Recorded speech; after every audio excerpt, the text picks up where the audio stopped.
This tutorial is about cell tracking in transmission microscopy. I will show all of the processing steps involved on a bright field dataset with muscle stem cells. This is a folder containing all of the images, one image for every time point. I'll start by opening this experiment in the Baxter algorithms. So I find the folder and press open.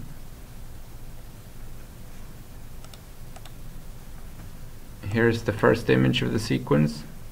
This is the muscle stem cell, and this circle is a micro well with a diameter of 600 microns.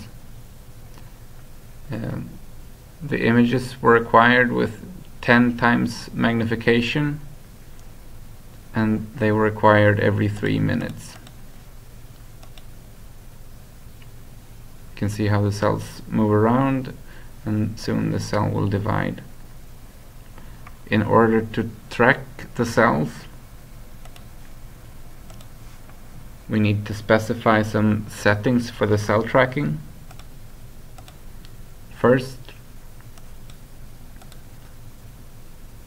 I will select the advanced option for the levels of settings so that we see all of the settings that can be specified. So first we need to specify settings for the images, the number of bits and the number of z-planes, if we have z-stacks and so forth. And then we need to specify settings for the segmentation step, where we find the contours of all the cells. And then we specify settings for the track linking algorithm. We will start by specifying settings for the segmentation. You can specify them in this dialog, but then you don't get a preview, so it's very hard to specify the settings correctly. Therefore, we will go to this set segmentation parameters.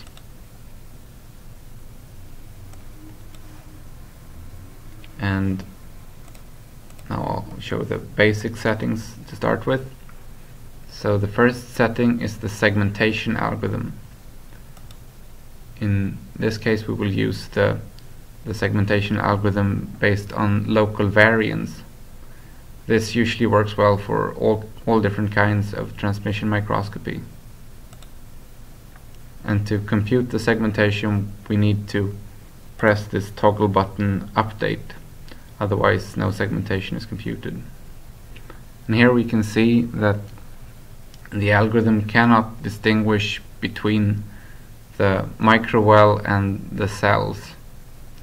And to overcome this problem, we can perform background subtraction using a background subtraction algorithm built on the median image. So we compute the median in the time dimension of the image sequence, and then we subtract this median image to get the background subtracted image. Among the advanced options, we can choose to display different images behind the segmented contours. So if we go to display and select the background subtracted image, we see how well the background subtraction algorithm has removed the background, and the microwell contour is almost invisible here.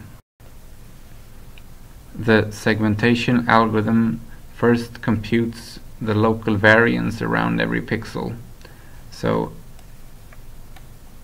for every pixel, it computes the sample variance in a small region around every pixel. And this variance image looks like this. And once it's been computed, we apply a threshold to it, and then we get a binary segmentation mask. And this segmentation mask is a little bit too big because the region is so large. So to overcome that problem, we apply morphological erosion and get a smaller region. And then we see this very small region is too small to be a cell, and therefore it is removed. We can set the size of the minimum area here. In this case it's 40 pixels. If we set it to 0 pixels, this region will be included. I think that 100 pixels is probably appropriate for this data set. We can zoom out by double-clicking in the image, and I'll go back to the original image. And we shouldn't just look at one image, we should look at the whole image sequence. And here we can see that some of these very thin parts of cells have been excluded from the segmentation. If we lower the threshold on the variance image from 3 to 2, we include more of these thin parts of the cells. We can also decrease it even further to include even more, but then the image will be segmented incorrectly in the first image, so 2 is probably appropriate.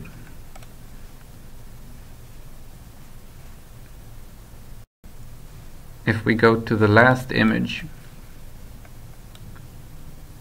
we can see that cells that are touching each other or come very close to each other are segmented into the same region. And that's of course a big problem for the track linking algorithm. We can, however, reduce this problem by using a watershed transform applied to the variance image. And this is done by clicking intermediate here. Intermediate means the image we had before thresholding, so that can be different depending on what segmentation algorithm we're using. We can actually see what the watershed transform is applied to by clicking watershed here. And the watershed transform is applied to an image that has been smoothed and where we've removed some small local maxima in the image. Every local maxima in the image will give rise to one watershed or one region in the watershed transform. If we set both of these parameters to 0, we get the local variance image, and then the regions become so small that they fall below this minimum area. So if we set it to 0, we can see them all. And we need to have some smoothing so that we don't get this fragmentation. We also need to use this H maxima transform, which removes small local maxima, and that was set to 0.1 in the default settings, and then we get something that's slightly better.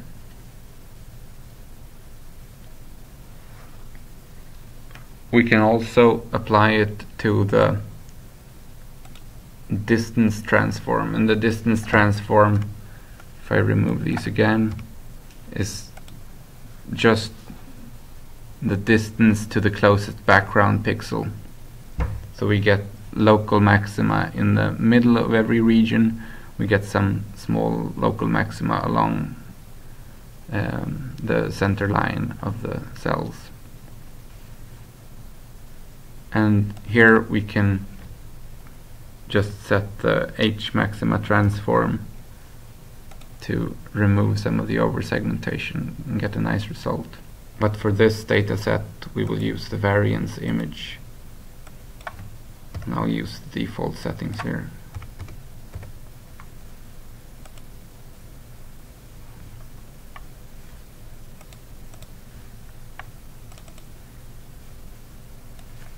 Before we save the settings, we should try to make sure that they work for all images of the dataset.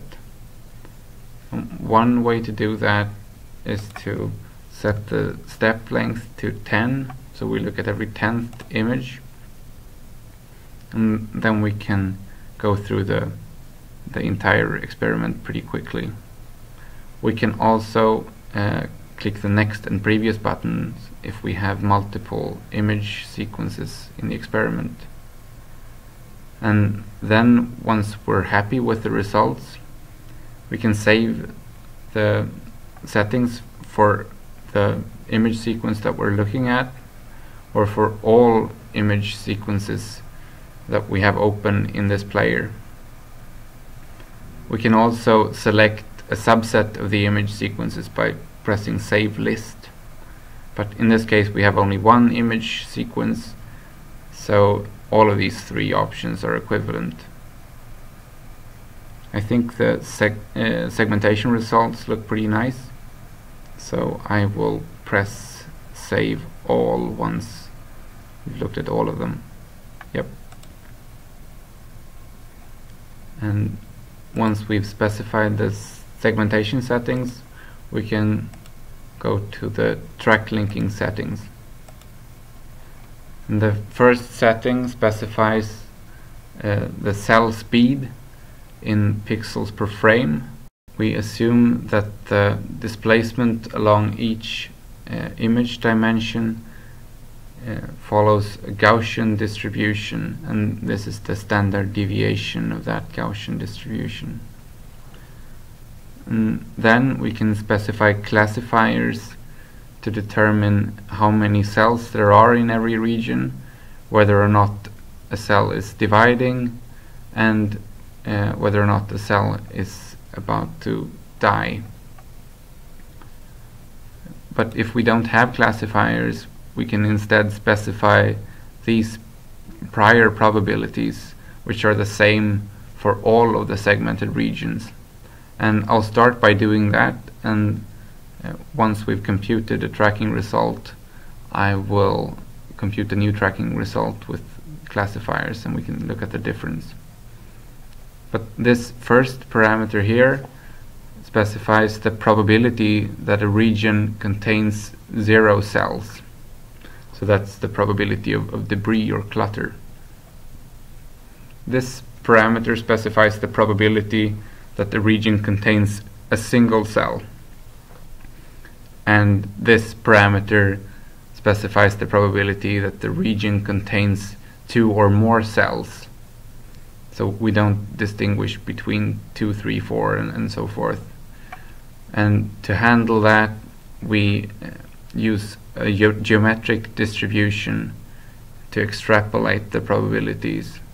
So in this case, the probability of having 3 cells in a region is 0.25 times the probability of having 2 cells in the region. So it's 1/4 the probability. And in the same way, the probability of having 4 cells is 1/4 the probability of having 3 cells, and so forth. P-split is the probability of cell division or mitosis. P-death is the probability of cell death. If you don't have any cell death, you should set this to 0. And these two parameters are probabilities for random appearance and disappearance of cells in the image. And appearances and disappearances can happen by cells that are either washed in or washed out of the experiment, or cells that fall out of suspension and end up at the bottom of the media,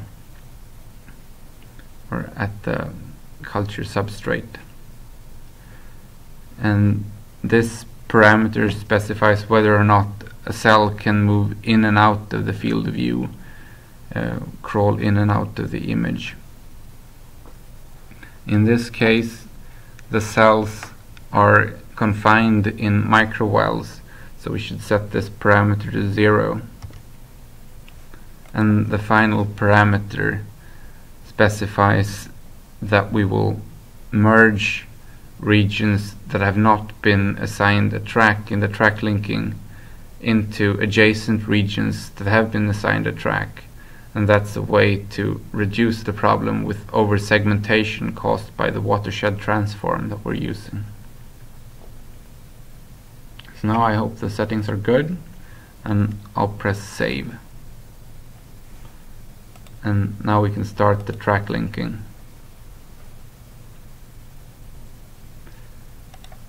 The track linking started from this user interface.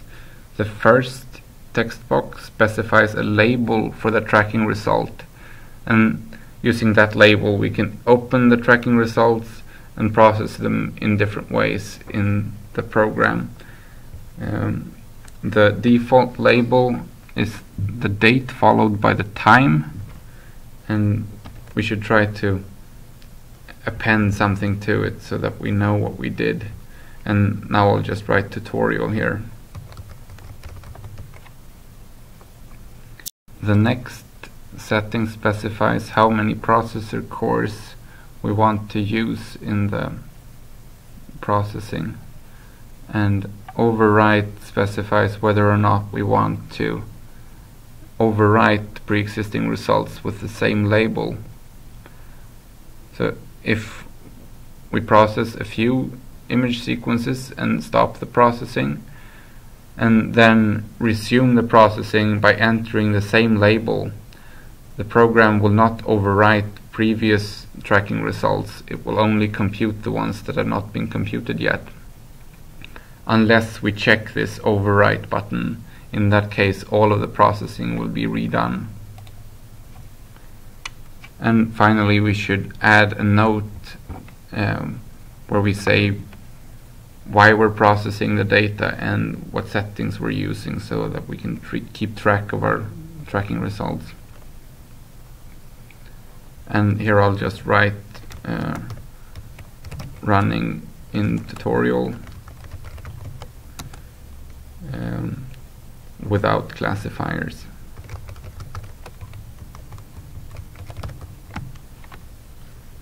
And now I press start. The program will print status messages to this terminal window. The program starts by starting parallel processing workers. In this case it's 4, and then it computes the background image and performs the background subtraction, and after that the segmentation is computed, and the parallelization is done over the images in the segmentation step. And that's done in this way if you're processing one image sequence. Otherwise the parallelization is done over the image sequences. So in that case we would be processing 4 image sequences in parallel. That's usually very efficient, but you need to make sure that you have enough RAM to process 4 sequences. The parallelization is done using a par-for loop in MATLAB, and that means that the iterations are not performed in order, as you can see from the status messages. Once the segmentation is completed, the program will compute probabilities of the different events, like the cell counts in each detected region and the probabilities of cell division and cell death. And once the probabilities have been computed, the track linking is performed based on these probabilities. The track linking is done using a special algorithm which adds one track at a time to the cell lineage tree using the Viterbi algorithm. After the track linking, the program will split clusters of cells where multiple cells have been assigned to the same region or to the same detection. And once these regions have been split so that each cell gets its own region, the track linking decisions will be recomputed for these cells based on the new segmentation. We can visualize the tracking results by clicking Manual Track Correction. This user interface is for both visualization and correction of tracks. and I select a tracking and select the tracking results we just created. Here we can see that this piece of debris couldn't be distinguished from cells.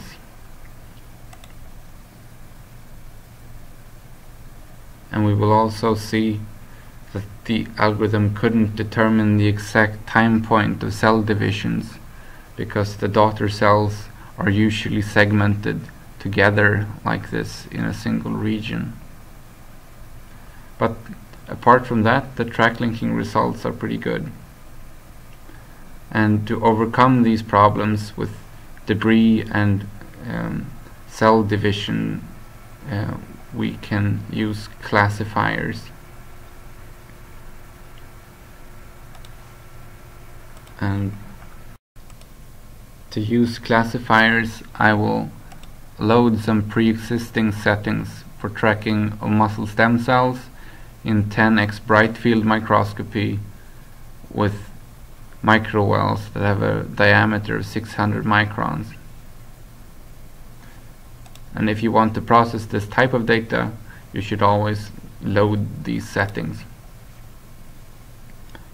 Here I choose to load all of the settings, and the main difference between these settings and the settings we used previously is that now we're using classifiers to compute the probabilities of different counts in the segmented regions and the probabilities of cell division and cell death.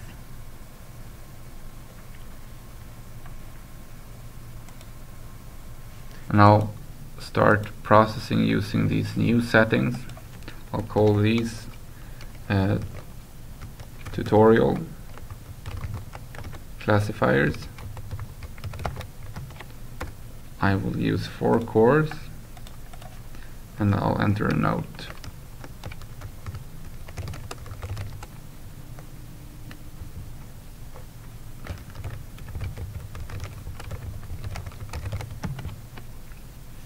Running using pre-existing settings file. Then I press start and the program will rerun all of the processing using the new settings.